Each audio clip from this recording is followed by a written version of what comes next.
ચંબસર નગરપાલિકા સ્કૂલના મેઇન દરવાજા બંધ, 4 સ્કૂલના રમતના મેદાનમાં પાણી ભરાયા. મેદાનમાં ભરાયેલા પાણીમાં લીલ જોવા મળી.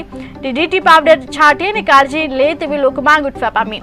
વિદ્યાર્થીનીઓમાં રોગચાળો ફેલાય તેવી સ્થિતિ, વિદ્યાર્થીઓના સ્વાસ્થ્યને હાનિ પહોંચી રહી છે.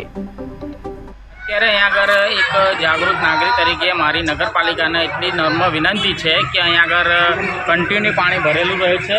પાણી ભરાવાથી પાણીની અંદર મચ્છર ઉત્પન્ન થાય છે અને અત્યારે મચ્છરથી ફેલાતી બીમારી જંબુસર શહેરની અંદર નગરપાલિકા સ્કૂલ ઘણા વર્ષોથી આવેલી છે.